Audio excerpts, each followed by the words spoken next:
holiday season is a time for families to get together and celebrate, but it's also associated with a lot of excess. Yeah, between Thanksgiving and New Year's, Americans generate an additional 1 million tons of household waste. According to the Environmental Protection Agency, the biggest contributors, packages from online shopping, the gift boxes we get, wrapping paper, and of course a lot of food goes to waste as well.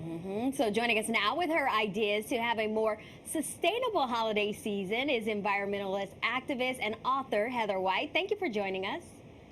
Erin, thank you so much. Tamsin, it's a pleasure to be back with you. All right, so Heather, let's start with Christmas trees. Which is better for the environment, the real ones or the fake ones? This has always been a big debate, but I'm here to put it at rest. The best choice is a real tree, specifically if it's locally grown and sustainably sourced.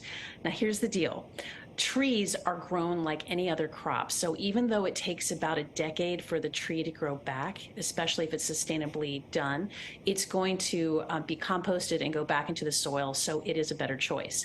Now, what you want to do is you want to be sure to recycle your tree. And in New York City, there is Mulch Fest, which is sponsored by New York Parks and also New York City Sanitation. And you can haul your real tree down to one of their sites and they will turn it into mulch for you.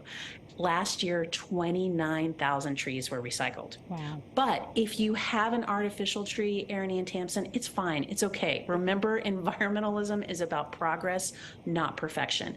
Those trees are made of plastic, which is made of oil, and the plastic and the base is often made of steel that's been shipped from China. But here's the deal. The more you use it, the better it is for the environment. And think about passing it down. I know that I wish that my grandparents had kept those aluminum trees from the 1950s because they would look so cool right now. Yeah, it would really be cool, right?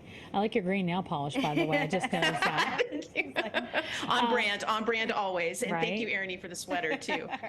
Let's move on to the decorations. How to make those greener, because there are different ways to do that, right? Oh, Tamsin, that's such a good question. And decorating for the holidays is so much fun. Here's a challenge for you. Try not to buy anything new this year. Use decorations from the past, or you can think about going to Pinterest, make Pinterest one of your best friends, and create your own. You can even have a party to create your own decorations. You can use pine cones, needles, holly. You want to try to use fresh garlands if you can, and you can compost them afterwards. So decorate as naturally as you can and recycle and reuse. All right, so staying on brand with decorating, what about the wrapping paper? What should we be using?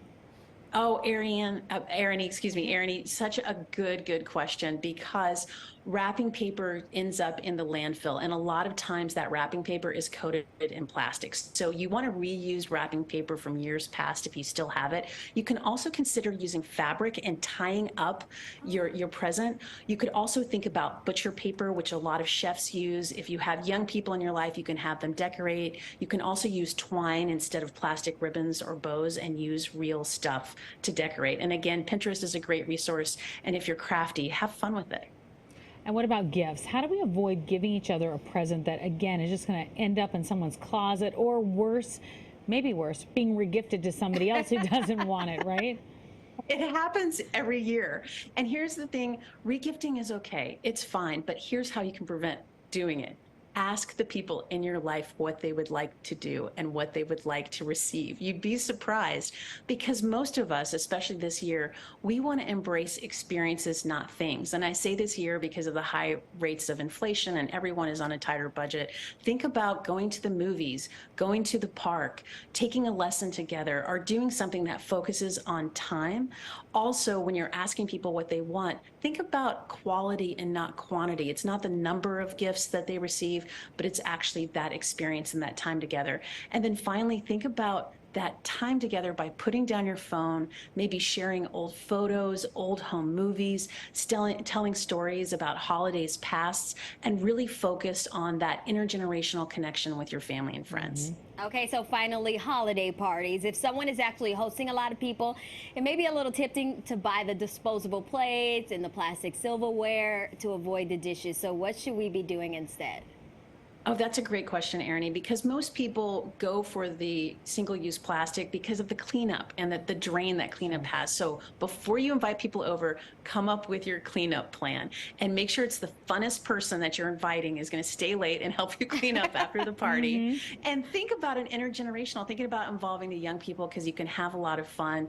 You can also, instead of a hostess gift, ask the host if you're attending a party, what charity you might be able to donate to, and so you're not bringing an extra candle or wine for them. It could actually be something that they use right away and embraces the spirit of the holidays. And then be mindful of food waste. Think about composting afterwards and bring out those real plates and those real dishes, especially if you have that fun kitchen cleanup plan after the party. Always so many great ideas to think about. Heather, nice to see you as always. Thanks for being back with us today.